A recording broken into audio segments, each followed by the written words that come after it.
B, me name's Ryan, 34 years old, sitting in some attorney's office with a settlement check for $523,000 in my hand, fingers twitching so bad I can barely keep hold of it.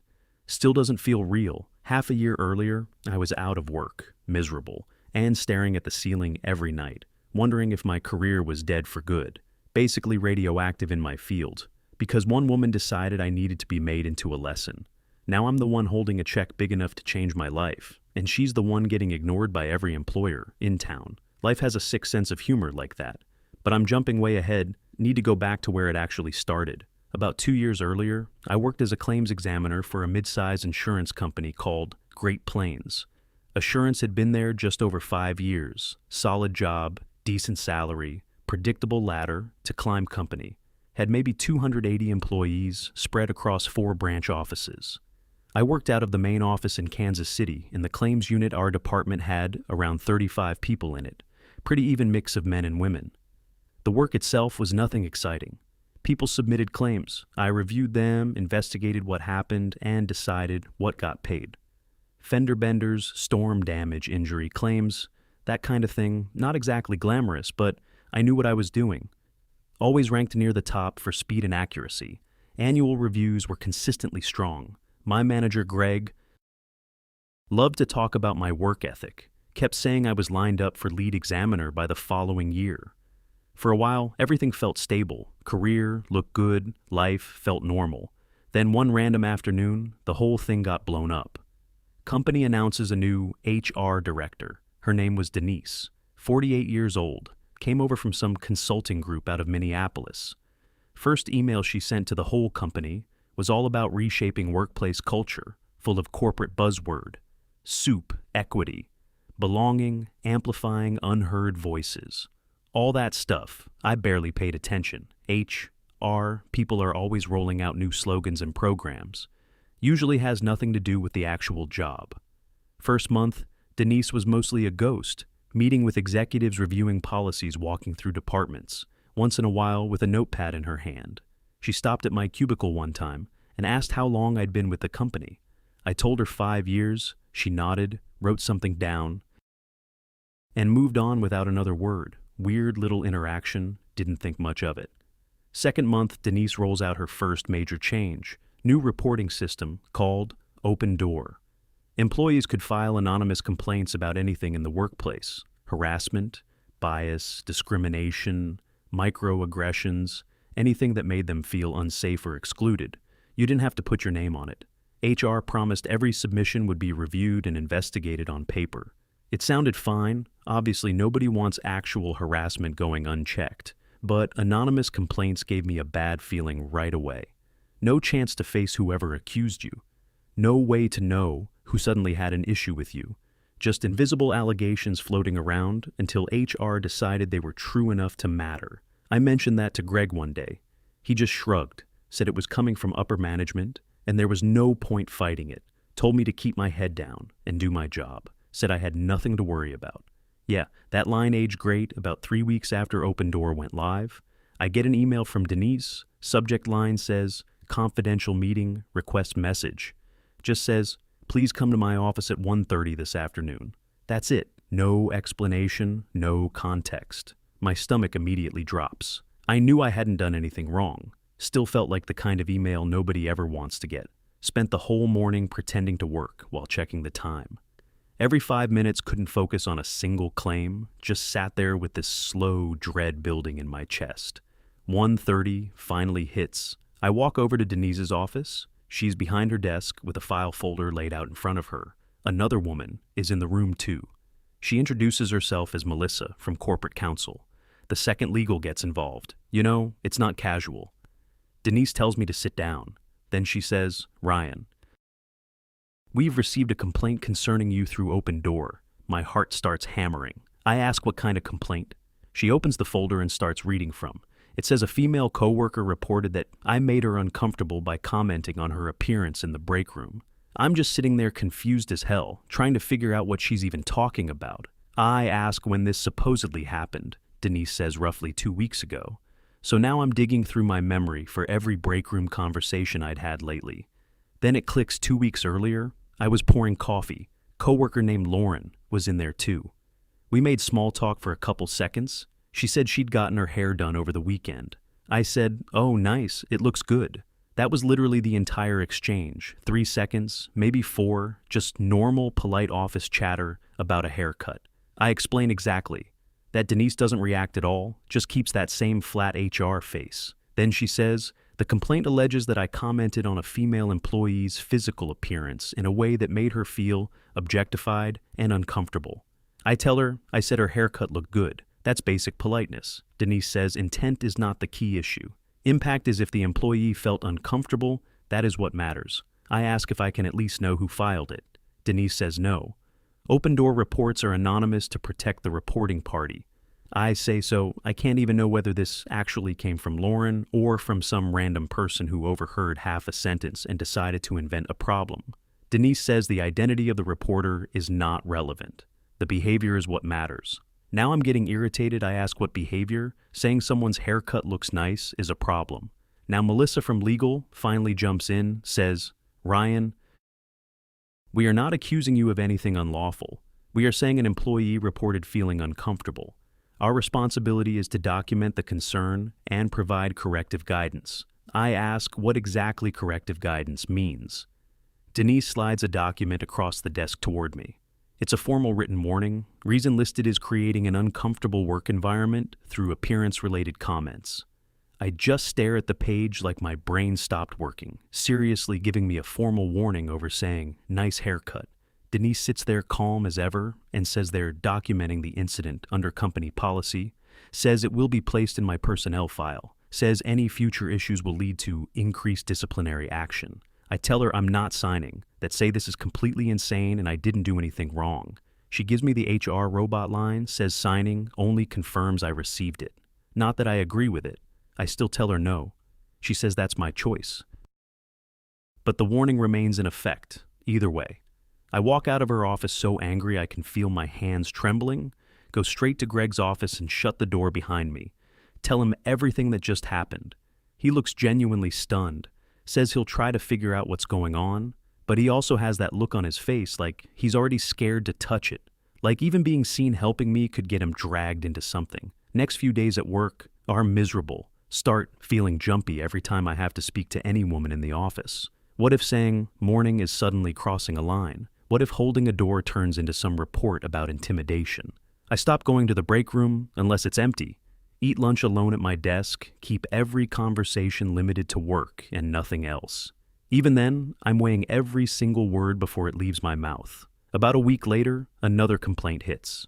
This time, apparently I sighed too hard during a meeting. While a woman was presenting, Denise calls me back into her office and tells me the sigh was perceived as dismissive and patronizing. I honestly don't even remember doing it. But apparently now, my breathing has hostile intent. Second written warning goes into my file. So at this point, I'm officially one step from serious discipline because I exhaled wrong. Whole thing feels completely detached from reality. That's when I start keeping notes on everything, every interaction, every meeting, every conversation, dates, times, who was there, what was said, all of it. If they were going to build some fake pattern around me, I was going to keep my own record too. By month 3, I was a wreck, woke up anxious, drove to work. Anxious, walked into the building every morning, wondering what harmless thing would get twisted next. My numbers started slipping because I was so stressed out all the time. Greg noticed he tried checking in a couple times, but he clearly had no idea what to do. He was scared too, didn't want to stick his neck out and become the next problem. Other guys in the department were the same way. Everyone moved around like they were in a minefield. Careful what you said, careful how you stood, careful who you looked at. Meanwhile, anonymous complaints were spreading all over the company. Men were getting written up for the dumbest stuff imaginable: talking too loudly, standing too close to someone's desk, holding eye contact, too long during a conversation. One guy got disciplined for mansplaining. His actual offense was training a new hire on the claims software, which was literally part of his job description. But she said his tone felt condescending. So, boom warning in the file. It wasn't even just the men getting uncomfortable. The women in the office looked tense too. Not because they were all terrified of the guys, because the whole atmosphere had turned poisoned. Everybody was nervous around everybody else. Normal work friendships started disappearing. People stopped joking around, stopped chatting, stopped helping each other, unless they absolutely had to. Teamwork was dying because every interaction felt like a risk month. 4 is when it finally blows up on me for real. I'm in a meeting with 6 people, including a coworker named Megan. She's presenting an idea to speed up parts of the claims process. The proposal sounds decent at first, but I notice a problem with compliance requirements, so I raise my hand and address it. The way people are supposed to in meetings, tell her I like the general idea. But we should run it by legal first and make sure it lines up with regulatory rules. Megan nods right away, says, "That's a fair concern, and they'll review it." Meeting ends normally. No tension, no argument, nothing dramatic. 3 days later, I get called into Denise's office again. Same setup as before. Melissa from legal is already in there. Denise tells me another complaint has been filed. Now I'm being accused of undermining a female coworker in front of others by questioning her proposal publicly, instead of bringing my concerns to her in private. I tell her that's the whole point of a meeting. People bring ideas, other people ask questions, you discuss problems and work through them. Denise says I should have handled it one-on-one, because challenging her in front of the group was humiliating. I tell her Megan didn't look humiliated at all. She literally said, "It was a fair point." Denise says Megan was not the one who made the complaint. Someone else witnessed the exchange and felt it was inappropriate. I ask who, obviously she won't say anonymous again. Then Denise slides another document across the desk. This one isn't a warning, it's my termination paperwork. I'm being fired for a documented pattern of creating a hostile work environment, 3 incidents on record showing disregard for coworkers' comfort and psychological safety. I just sit there staring at the page, can't even get words out for a second 5 years of excellent work, top performer, great reviews every year. And now I'm getting fired over a haircut comment, a sigh. And asking a normal question in a meeting, finally manage to speak, tell them this is wrongful termination. Tell them I haven't violated any real policy in any sane sense of the word. Denise says the open door complaints are policy matters. 3 substantiated incidents lead to termination under the current standard. I tell her those complaints are ridiculous. No reasonable person would call any of that harassment or hostility. Melissa cuts in and says the company's decision is final. Says they'll give me 2 weeks of severance and keep my insurance active for 30 days. Then tells me to clear out my desk. Security will escort you out. That's what Melissa says next, like she's talking about a parking validation. I'm sitting there half in shock, barely able to process any of it. A minute later, they actually call security guy, shows up and walks me back to my desk, like I'm some kind of threat. I throw my stuff into a cardboard box while the whole department pretends not to stare. A couple people look genuinely sorry for me. Most of them won't even make eye contact. Nobody says a word. Nobody wants to be seen. Siding with the guy who just got fired. So I walk out of that building where I'd worked for 5 years. Box in my arms, career basically shredded. I get to my car and just sit there, don't drive, don't call anybody, just sit for almost an hour staring through the windshield at absolutely nothing. That night I tell my wife Lauren everything. She gets furious, immediately says, "This is blatantly illegal," says we need an attorney right now. I'm too drained to do anything, too depressed to even think straight. Part of me starts wondering if maybe I somehow did deserve it. Like maybe I really was the problem and just couldn't see it. Lauren shuts that down fast, doesn't let me sink into that garbage. She spends the evening researching. Employment attorneys finds one named Martin who handles wrongful termination cases, sets up a consultation for that Friday meeting. Martin ends up changing everything. I bring all of it with me. The warning, notices, the termination, paperwork, my notebook with all my dates and notes, my old performance reviews showing years of excellent work. He sits there and goes through every page, carefully asks detailed questions about each incident, wants exact wording, exact timing, who was in the room, what I said, what happened after. When he's finished reading everything, he looks up at me and says, "Ryan, you've got a very strong case here." First hopeful thing I'd heard in days felt like I could breathe for the first time since I got fired. Then he starts walking me through it. Says this looks like wrongful termination based on pretext. Says the company may have created the hostile environment. Not Me says there could also be a sex discrimination angle because the complaint system appears to be hitting male employees way more than female ones. But before filing anything he wants, Moore asks if I know other men at the company who'd been through similar stuff. I give him the names of a few guys I knew had gotten warnings over nonsense. He says he'll reach out and see who's willing to talk about. A week later, Martin calls me with an update. Says he found 5 other men willing to back it up. Every one of them had gotten written up through Open Door over tiny, stupid incidents. Every one of them felt like they were being singled out for being male. 3 had already resigned. Because the environment got so bad, the other 2 were actively trying to leave.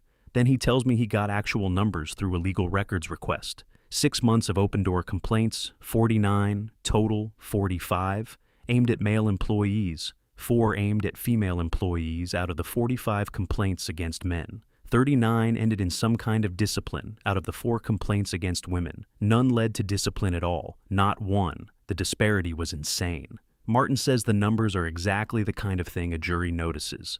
So he files the lawsuit, wrongful termination, sex discrimination, hostile work environment, seeking reinstatement, lost wages, compensatory damages, punitive damages. The whole package word gets around fast. People start hearing about the case almost immediately. I get calls from reporters asking if I want to comment. Martin tells me to keep my mouth shut for now, says let the documents do the talking first. Great Plains hires a pricey legal team. They come out swinging, try to get the case thrown out, early claim. I was fired for legitimate workplace conduct issues. Judge reviews what we've submitted and denies the motion. Says there's enough there to move forward to trial. Then discovery starts. Martin subpoenas internal company, records emails, between Denise and executives complaint, data, HR notes, internal discussions about Open Door. And what comes out of that process is unreal. One email from Denise to the CEO, written a few months before I got fired, says the company needs to confront its entrenched male culture. She recommends using Open Door to identify and phase out problematic men. Another email is specifically about me. Denise writes that I represent the old guard attitude, says terminating me would send a message to other male employees about what conduct will no longer be accepted. Apparently the forbidden conduct was being a guy who disagreed in meetings. Then there's the email chain about the Megan meeting. Turns out the anonymous complaint wasn't anonymous inside HR at all. Denise filed it herself. She had been in the meeting, she made the complaint. Then she investigated her own complaint and used it as part of the basis to fire. Me might as well have gift-wrapped the case for a jury. Once Great Plains attorneys see all that, their attitude changes real fast. Suddenly they want to settle. First offer is $60,000 and an NDA. Martin basically laughs it off and says, no. Second offer comes in at $175,000. Martin says absolutely not. We're headed to trial then, right before the trial date gets locked in. The third offer shows up $523,000. No admission of liability, but also no NDA, meaning I can talk about what happened, if I want. Martin tells me I should take the deal. Trial would have cost a fortune and still come with risk. Settlement was guaranteed money, guaranteed outcome, guaranteed proof. I wasn't insane. So I took it. Which loops back to the beginning, me sitting in Martin's office holding that check, $523,000, because I told someone her haircut looked nice after attorney fees and costs. I walked away with around $360,000 more money than I would have made in several years at that place. But the money wasn't even the biggest part. The biggest part was being proven, right? Proof. I hadn't imagined any of it. Proof what they did to me was wrong, proof that discrimination is still discrimination. Even when the target is a man and the people doing it think they're morally superior, the fallout after the settlement got pretty interesting. A local TV station picked up the story, guy wins 6-figure settlement after wrongful termination, lawsuit, then more details started getting out. The Open Door complaint numbers, the gap between how men and women were treated. Denise's emails, public reaction went exactly how you'd expect. Some people acted like I was some brave truth teller. Other people decided I was a bitter sexist who found a way to cash in. I honestly didn't care what random strangers thought. I knew what happened. I lived it. Great Plains put out one of those carefully scrubbed corporate statements said, They settled to avoid the expense and distraction of prolonged litigation, denied wrongdoing. Of course, but inside the company, people were getting hammered. Denise was fired, about 2 weeks after the deal was finalized. Official reason was performance issues. Real reason was she cost them over $500,000 and handed opposing counsel a pile of evidence with her own name on it. Not long after that, the CEO sent a company-wide email about changes to Open Door program was being overhauled. Anonymous complaints would now need corroboration. No more discipline without actual investigation and supporting evidence. Employees accused of something would be allowed to respond before action was taken. Basic due process stuff that should have existed before they used the system to blow up people's careers. I heard from former coworkers every now and then. After that, Greg reached out and apologized, said he should have done more for me, but he was afraid I told him I got it. The whole place had become poisonous. Hard to act brave when your mortgage depends on staying invisible. The other guys who testified all ended up landing somewhere else. One of them even got promoted at his new company. Good people usually find their footing again. Eventually, about 6 months after the settlement, I got hired by another insurance company, senior claims examiner, better title than I would have gotten, at Great Plains, better pay too. They knew about the lawsuit during the hiring process, figured it'd scare them off. Instead, they told me it actually made me more interesting. As a candidate said, it showed backbone, said it showed I wouldn't just roll over when something was obviously wrong. New company felt weirdly normal, in the best possible way. HR dealt with real problems instead of ideological theater. People talked to each other like adults. Men and women worked together without acting like every conversation was a legal trap. I hadn't realized how much the old place warped my brain until I got somewhere healthy. About a year later, I was doing great. Still married to Lauren, baby on the way. Career fixed money. Better than it had ever been. The worst professional thing that ever happened to me somehow ended up becoming the thing that pushed me into a better life. It forced me out of a workplace so toxic, I didn't even fully understand how toxic it was until I escaped it. It forced me to stand up for myself when all I wanted to do was disappear. And in the long run, it put me in a better spot than where I would have been if none of it had happened. Sounds corny as hell. Still true, I ran into Denise once downtown at a coffee shop. Maybe 8 months after everything wrapped up. She was by herself. At a little table near the window, looked exhausted. I had already heard through old coworkers that she was struggling to find another HR job. Turns out having your name tied to a discrimination lawsuit isn't great for your resume. Companies Google people. Now what came up under her name was not doing her any favors. Part of me felt a little satisfaction. Seeing her knocked down, she'd tried to wreck my career and wound up torching her own. But mostly I just felt worn out. She probably really did believe she was one of the good guys. Probably thought she was protecting people, fighting some larger moral war, never seemed to understand that she'd turned into the exact kind of unfair power she claimed to oppose, that her little crusade for justice had created the injustice. I didn't go over and say anything, didn't see the point, just grabbed my coffee and left. Old damage, didn't need fresh air. I'd moved on, she'd have to figure out how to do the same. Not long ago, I got a message from some guy online said something similar was happening at his company. HR going after men. Over tiny complaints asked if I had any advice. I told him the same thing that saved me. Document everything, every interaction, every complaint, every meeting, every response from management.